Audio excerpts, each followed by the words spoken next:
साथियों, संसार में मनुष्य के पास कितनों भी भौतिक ज्ञान हो जाए, लेकिन अध्यात्म ज्ञान के बिना जो है वह ज्ञान लंगड़ा, बहरा और अंधा होता है। क्योंकि जिस व्यक्ति के पास अध्यात्म ज्ञान नहीं है, अध्यात्म ज्ञान रूपी दर्पण उसके मन मंदिर में नहीं है, उसका भौतिक ज्ञान जो है वह काफी खतरनाक होता है, उनके निजी जीवन के लिए भी और समाज के लिए भी। क्योंकि अध्यात्म ज्ञान के वजह से ही कोई भी प्रकार का ज्ञान प्रकाशित होता है। मेरे साथियों, कल्पना कीजिए कि अगर किसी बच्चे ने ऐसे हथियार बनाए हैं, ऐसे बम बनाए हैं जिससे जो है किसी क्षेत्र को वह नाश कर सकते हैं, विनाश कर सकते हैं, और अगर वह बच्चे उस हथियार का प्रयोग अपने ही समाज के ऊपर कर डाले तो क्या होगा? कभी आप इसके बारे में सोचे हैं? अगर उस बच्चे को अध्यात्म रूपी ज्ञान का दर्पण उसके मन मंदिर में लगा हुआ है, उस दर्पण में वो अपने आप को देख पा रहे हैं, तो उस हथियार का, उस बम का प्रयोग कहाँ करना है, कब करना है, किस स्थिति में करना है और किन चीजों के प्राप्ति के लिए करना है, उस बच्चे को इस प्रकार का ज्ञान जो है उनके अंदर वो जब रहेंगे, समावेश रहेंगे, तो वह जो है बम उसका एक मजबूत जो है हथियार के रूप में जो है काम करेंगे। लेकिन अगर उस बच्चे को अध्यात्म ज्ञान नहीं है तो वह बम का प्रयोग वो अपने परिवार के ऊपर भी कर सकता है, उस बम का प्रयोग अपने समाज के किसी भी क्षेत्र में कर सकते हैं, अपने देश को हानि पहुंचाने के लिए कर सकते हैं। तो प्यारे साथियों, अध्यात्म ज्ञान के बिना जो है ये भौतिक ज्ञान किसी भी काम का नहीं होता। इसलिए सदैव व्यवहारिक बने रहिए, सदैव सच्चाई का साथ, धर्म ना ही सत्य समाना, सत्य के समान दूसरा धर्म नहीं है। इस ज्ञान को जो है अपने हृदय में जागृत करते हुए आइए इस क्लास को आगे बढ़ाते हैं। आज के क्लास में हम लोग बात करने वाले हैं ये एज अवस्था के बारे में। जब बच्चे जन्म लेते हैं तो किन किन अवस्थाओं में जो है ये जो है प्रवेश करते हैं और क्यों जो है हमें इसे जो है जाननी चाहिए। फिर बच्चों, पहला जो अवस्था होता है इसे कहते हैं शिशुआ अवस्था। फिर बच्चों, पहला जो अवस्था होता है शिशुआ अवस्था कहलाता है। शिशुआ अवस्था में जो है बच्चों ये जिसका जो टाइम पीरियड है 0 से 2 वर्ष की होती है। 0 से 2 वर्ष के बच्चे को शिशुआ अवस्था जो है कहा जाता है, यानी कि शिशु उसको जो है हम लोग कहते हैं। बच्चों, अर्ध बाल्यावस्था। फिर बच्चों, अर्ध बाल्यावस्था जो होते हैं, बाल्यावस्था, ये जो अवस्था होती है ये 2 से 6 वर्ष के टाइम पीरियड के जो बच्चे को कहा गया है। फिर बच्चों, अगला जो होते हैं वो होता है पूर्ण बाल्यावस्था। पूर्ण बाल्यावस्था, ये जो टाइम पीरियड है, ये जो टाइम पीरियड है बच्चों, ये 6 से 12 वर्ष के बच्चों के लिए होते हैं। ये दोनों जो है बाल्यावस्था है, बाल्यावस्था, जो बाल्यावस्था, ये दोनों को कहा गया है। थोड़ा सा टाइम जो है इसमें जो है उम्र जो है डिफरेंट है। इसके बाद बच्चों होते हैं किशोरावस्था। किशोरावस्था में प्यारे बच्चों क्या होता है? किशोरावस्था में जो होते हैं 12 से 18 वर्ष के बच्चे को जो है दिया जाता है। फिर बच्चों, किशोरावस्था के बच्चे को तूफानी एज भी कहा जाता है। तूफानी जो है उम्र भी इसको कहा जाता है, तूफानी उम्र इसको कहा जाता है। इसी को है जोशीला एज कहा जाता है। जोशीला उम्र इसी को फिर बच्चों कहा जाता है। तूफानी एज हो जाए, जोशीला एज हो जाए, या जो है कुछ कर गुजरने की इच्छा हो जाए, वह किशोरावस्था होता है। जिज्ञासु अवस्था भी जो इसे कहा जाता है। जिज्ञासु अवस्था भी बच्चे से कहा जाता है। शिशुअवस्था में बच्चे जो होते हैं 0 से 2 वर्ष के जो है बीच के होते हैं। इसमें बच्चे जो है जन्म से लेकर के 2 वर्ष तक की आयु तक के जो है बच्चे को कहा जाता है। वो अर्ध बाल्यावस्था में बच्चों, इससे जो है 2 से 6 वर्ष के जो बच्चे को अर्ध बाल्यावस्था कहा जाता है। पूर्ण बाल्यावस्था बच्चों, इसे जो है 6 से 12 वर्ष के बच्चे को कहा जाता है। इसके बाद जो है बच्चों प्रौढ़ावस्था आ जाते हैं। और प्रौढ़ावस्था में जो है ये एक वयस्क जो है ये वयस्क हो गए, ये वयस्क मनुष्य कहलाते हैं। इसके बाद जो है बच्चों जो है वृद्धावस्था। इसके बाद जो वृद्धावस्था का कालखंड शुरू होता है, वृद्धावस्था, इसे जो है वृद्ध के नाम से जाना जाता है। वृद्ध मतलब होता है जो अब 60 वर्ष से ज्यादा हो गए, जो है वृद्ध हो गए हैं, ऐसे जो अवस्था को वृद्धावस्था कहते हैं। और जिस उम्र में जिस उम्र में जो है लोग गृहस्थ जीवन में रहते हैं, धन कमाने के जो है उनके पास जो है ललक होती है, चिंताएं बनी रहती है, परिवार को जो सुरक्षित करने की चिंताएं बनी रहती है, विवाह और जो है जैसे कार्यक्रम जो होते हैं, ये प्रौढ़ावस्था के एज की जो है वयस्क लोगों की चीजें हैं। और उसके बाद वृद्धावस्था। बच्चों, अगर कोई प्रश्न पूछ दे किशोरावस्था का कालखंड क्या है, तो 12 से 18 वर्ष। शिशुअवस्था 0 से 2 वर्ष। बाल्यावस्था में क्या क्या जो है बच्चों देखने के लिए मिलता है? बाल्यावस्था में सबसे पहले जो है बच्चे क्या करेंगे, इसे जो है खेलना पसंद होता है। बच्चे से खेलना पसंद होता है। बाल्यावस्था में जो है सीखना बेहद पसंद होता है। इस कालखंड में वो सीखने की प्रवृत्ति होती है, सीखना जो है उसे बहुत अच्छा लगता है और वह सीखना चाहते हैं। ये बाल्यावस्था की जो है घटनाएं हैं। किशोरावस्था में जो है ये किशोरावस्था जो है काफी जोशीला अवस्था होते हैं, क्योंकि शरीर जो है एनर्जेटिक ऊर्जावान होते हैं, ऊर्जा से भरे हुए होते हैं, पूर्ण होते हैं। इस अवस्था में बच्चे जो है कुछ कर गुजरने की, कुछ देश को जो है पर निछावर हो जाने की प्रवृत्ति, अपने परिवार को जो है एकदम रईस बना देने की भावना, कुछ क्यूरियोसिटी तरीका की खोजबीन करने की जो चीजें जो है इस किशोर अवस्था में होते हैं, इसलिए इसको तूफानी उम्र कहा गया है। क्योंकि इसी उम्र में बच्चे जो डिसीजन लेते हैं उसी अनुसार जो है उनका जीवन होते चले जाता है। इस उम्र को अगर वह अच्छे से संभाल कर रख पाते हैं तो वह बच्चे काफी आगे निकल पाते हैं, वो अच्छे बच्चे जो है काफी जो है आगे निकल जाते हैं। पर बच्चों,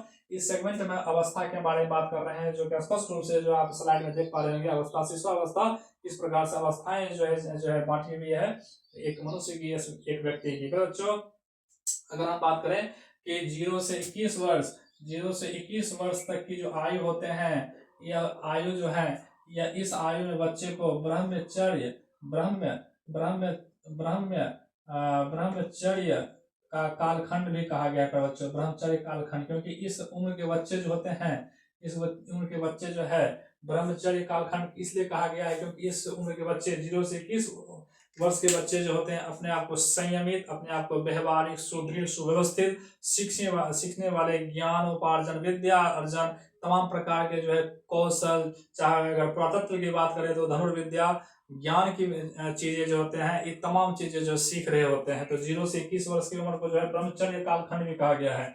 और इस उम्र के बच्चे जो होते हैं विश्व को कुछ नए चीज देने के लिए जो है जाने जाते हैं। अगर इस उम्र के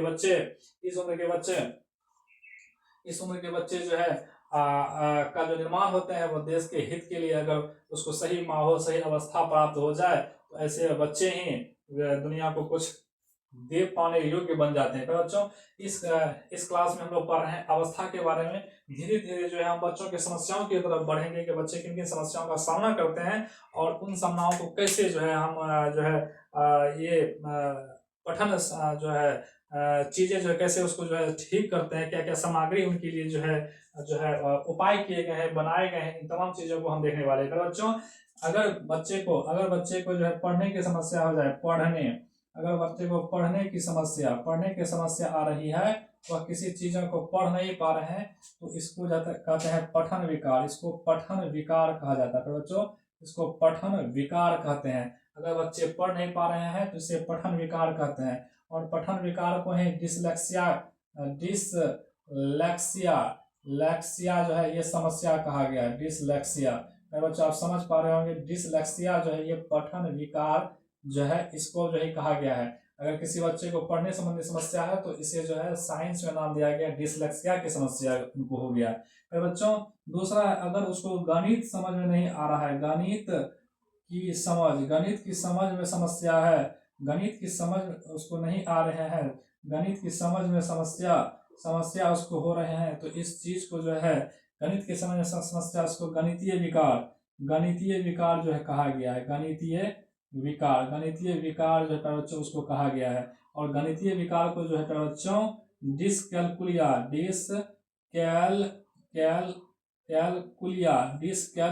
के नाम से जाना जाता है। तो बच्चों, डिसकैलकुलिया के नाम से जाना जाता है। तो बच्चों, आप यहाँ स्पष्ट रूप से देख पा रहे होंगे, पढ़ने की समस्या अगर है, किताब वो नहीं पढ़ पा रहे हैं, किताब पढ़ने में जो है उसको दिक्कत है, तो पठन विकार हो जाएंगे, डिसलेक्सिया हो जाएंगे। इसमें बच्चे को जो पढ़ने में समस्या होती है वह सही से उच्चारण नहीं कर पाते हैं, उसका जो है वर्ड जो होते हैं, बात जो है वो लफ्जाते हैं, ओझराते हैं। इसमें जो है पठन विकार जो डिसलेक्सिया कहा गया, या कोई उसको पार्टिकुलर शब्द समझ में नहीं आता।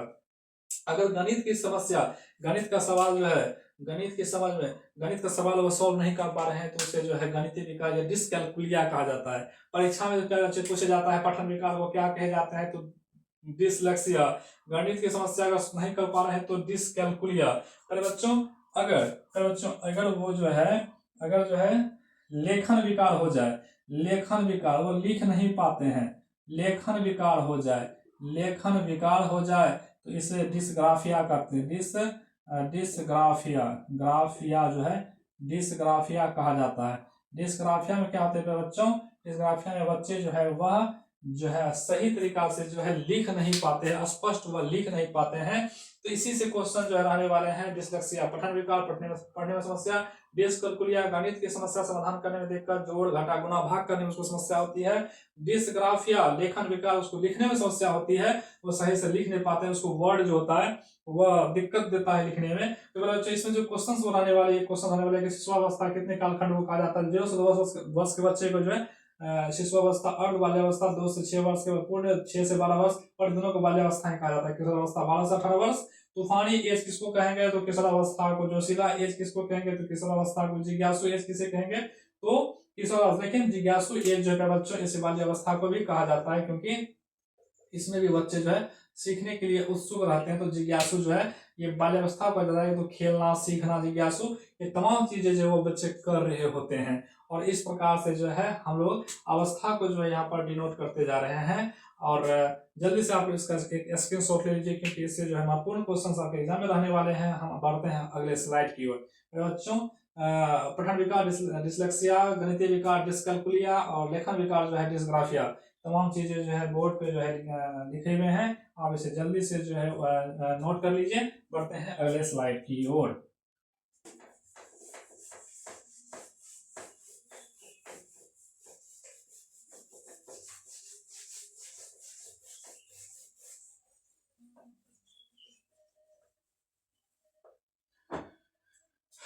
बच्चों यहाँ पर जैसा कि यहाँ पर इंकित कर दें, पठन विकार, पठन विकार जो है पठन विकार हो जाते हैं डिस्लेक्सिया।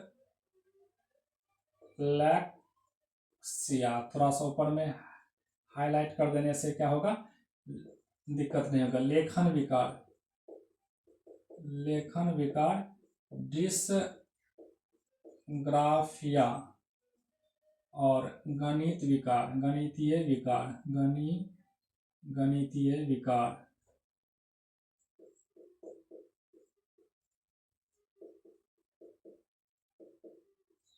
ये हो जाएंगे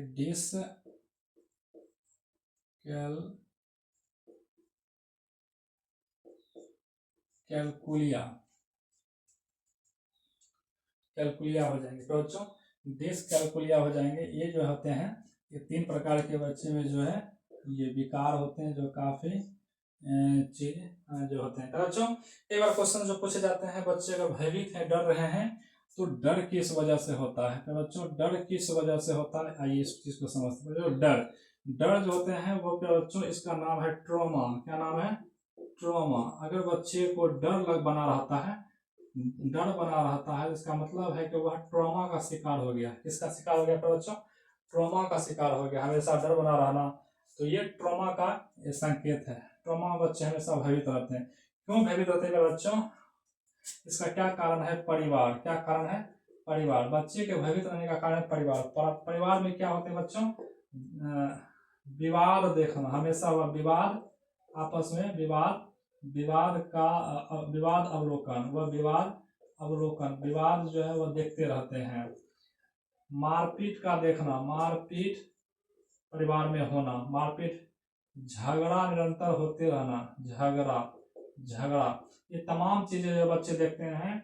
परिवार में असहज महसूस करना, परिवार में असहज महसूस करना, इनके वजह से फिर बच्चों क्या होते हैं, इनके वजह से ट्रॉमा हो जाते हैं, बच्चे में ट्रॉमा हो जाते हैं, जिसे डर कहते हैं। तो बच्चों अगला जो सेगमेंट है एक होता है फोबिया। क्या होता है, फोबिया। फोबिया में किसी खास चीजें से, किसी खास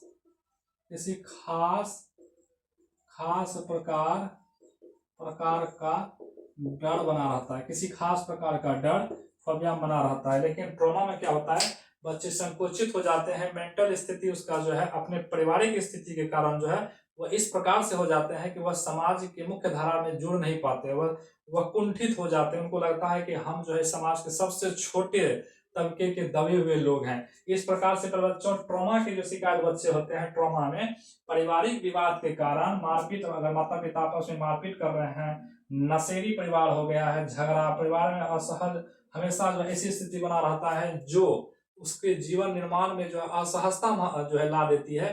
ऐसे बच्चे धीरे धीरे जो है वो ट्रॉमा के शिकार हो जाते हैं। ट्रॉमा के शिकार बच्चे जो होते हैं उनको उबारने के लिए इसको जो है एक अच्छे मित्र की जरूरत पड़ती है। एक अच्छे मित्र जो होते हैं वो शिक्षक हो सकते हैं, क्योंकि जब बच्चे को ऐसे शिक्षक मिलेंगे जो उनसे प्रेम करेंगे, उनसे बातें करेंगे, उनकी समस्याओं को सुनने पर विश्वास करेंगे, समाधान करने पर विश्वास करेंगे, उसके साथ समय देंगे, तो ऐसे शिक्षक जो है उस बच्चे को ट्रॉमा के जो है स्थिति से, अवस्था से उसे जो है निकाल लेंगे। ट्रॉमा में खासतौर से बच्चे को क्या होता है, अपने पारिवारिक माहौल की वजह से उसका मानसिक स्थिति जो है वह बहुत जो है हीन भावनाओं से ग्रसित हो जाता है। उनको लगता है कि हमारा जीवन जो है असुरक्षित है, हम समाज के अन्य बच्चों की तरह नहीं है, और अन्य बच्चे जो है उनका परिवार बेहद जो है मतलब खुशहाल है, आनंदमय है, सुखी है, लेकिन हम जो है नहीं है। हमारे यहाँ जो विवाद होते हैं, हमारा भविष्य है वो बर्बाद हो जाए। धीरे धीरे ऐसा सोचते सोचते उसका मेंटल स्थिति इस प्रकार से जो है जकड़ जाते हैं कि वह बच्चे इस ख्यालात से निकल ही नहीं पाते। डर बना रहता है, वह बोलते नहीं। इसका लक्षण क्या है, वो ज्यादा नहीं बोलते हैं, वो चुपचाप रहते हैं, गुमशुदा जीवन जीते हैं।